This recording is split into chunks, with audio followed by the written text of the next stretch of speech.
मेरे प्यारे बच्चों, मैं रविकांत पांडे बीड़ापाड़ी शिक्षा मंदिर इंटर कॉलेज की तरफ से आप सभी का स्वागत करता हूं। तो प्यारे बच्चों, मैं आपके लिए लाया हूं कक्षा 10 का चैप्टर 1, जिसका नाम है रियल नंबर्स, जिन्हें हम वास्तविक संख्याएं कहते हैं। और इससे संबंधित हम पहले कुछ परिभाषाएं पढ़ेंगे। तो आइए शुरू करते हैं चैप्टर 1। तो बेटा, इसमें आता है नंबर 1 पे प्राकृतिक संख्याएं, जिन्हें हम नेचुरल नंबर्स के नाम से भी जानते हैं। इसकी परिभाषा होती है, जो संख्याएं गणना करने में प्रयुक्त होती हैं उन्हें प्राकृतिक संख्याएं कहते हैं। जैसे 1, 2, 3, 4, 5 आदि, ये सभी जो संख्याएं होती हैं इन्हें हम प्राकृतिक संख्याएं कहते हैं। दूसरे नंबर पे आता है पूर्ण संख्याएं, जिन्हें हम होल नंबर्स के भी नाम से जानते हैं। यदि प्राकृतिक संख्याओं के समूह में शून्य को सम्मिलित करने से जो नए संख्याओं का समूह प्राप्त होता है उसे हम पूर्ण संख्याएं कहते हैं, जिसे हम 0, 1, 2, 3, 4, 5 इस तरह से लिखते हैं। ये सभी पूर्ण संख्याएं कहलाती हैं। और आगे हमारा आता है पूर्णांक, जिन्हें हम कहते हैं इंटीजर। यदि पूर्ण संख्याओं के समूह में प्राकृतिक संख्याओं के ऋणात्मक संख्याएं और सम्मिलित कर ली जाएं, जो संख्याओं का समूह प्राप्त होता है उसे हम पूर्णांक कहते हैं, जिसे हम इस प्रकार लिखते हैं -4, -3, -2, -1, 0, 1, 2, 3, 4। इसमें हमें दो बातों का ध्यान रखना होता है। सबसे पहले, शून्य से दाहिने तरफ के जो पूर्णांक होते हैं उन्हें हम धन पूर्णांक या धनात्मक पूर्णांक कहते हैं। शून्य के बाईं तरफ के जो पूर्णांक होते हैं उन्हें हम ऋण पूर्णांक या ऋणात्मक पूर्णांक कहते हैं। और तीसरी चीज हम क्या ध्यान में रखते हैं, शून्य ना तो हमारा धन पूर्णांक है ना ही ऋण पूर्णांक है। भाज्य संख्याएं पर हम, तो जिन संख्याओं के 3 या 3 से अधिक गुणनखंड होते हैं उन्हें हम भाज्य संख्याएं कहते हैं। जैसे 4 हमारा 1 से, 2 से और 4 से डिवाइड होता है।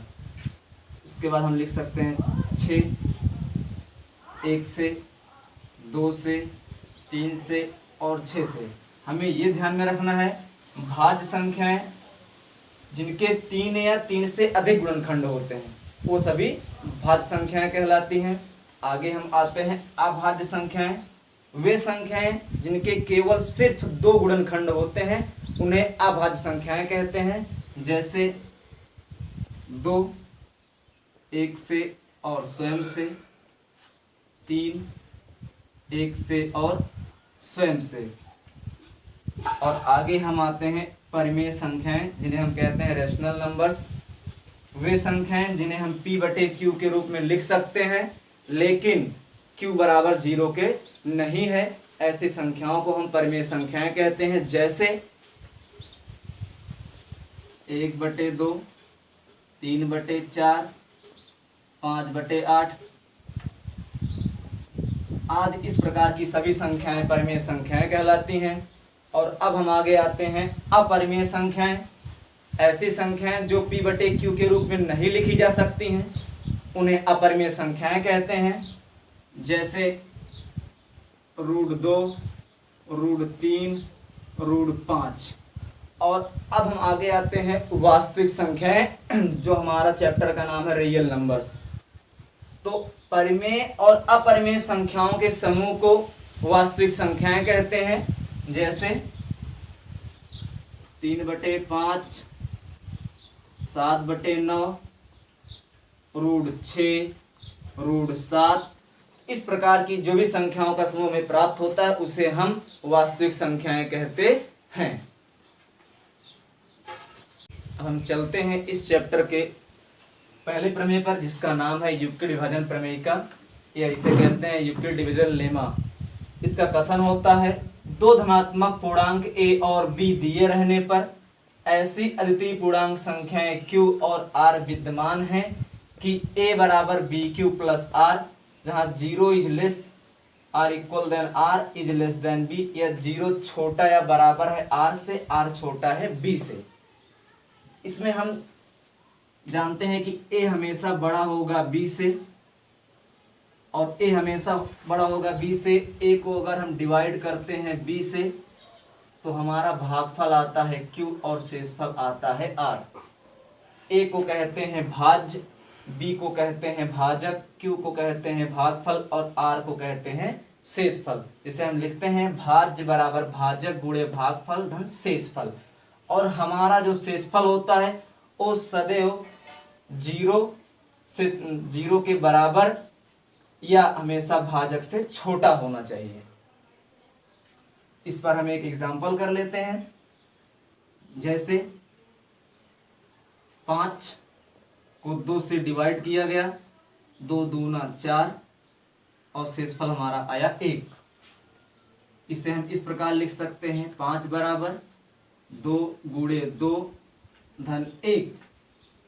इस तरह से अगर किसी कथन को सिद्ध करना होता है तो हम वहाँ पे यूक्लिड विभाजन प्रमेयिका का यूज करते हैं। अब हम चलते हैं इस चैप्टर के पहले क्वेश्चन पर, जिसमें आपको दिया है 135 और 225।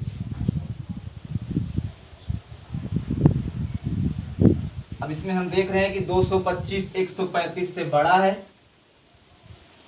इसे हम इस प्रकार लिख सकते हैं 225 बड़ा है 135 से। 225 को हम डिवाइड करेंगे 135 से। 135 51 135, शेषफल हमारा आया 90। फिर 135 को डिवाइड करेंगे 90 से, 90 51 90, शेषफल हमारा आया 45। फिर 90 को हम डिवाइड करेंगे 45 दूना 90 और शेषफल हमारा आया 0।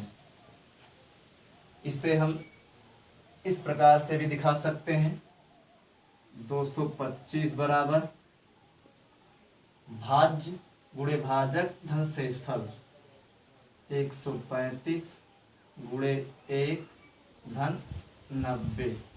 फिर हम लेंगे 135 को, 135 बराबर 90 गुणे 1 धन 45। फिर हम लेंगे 90 को, 90 बराबर 45 गुणे 2।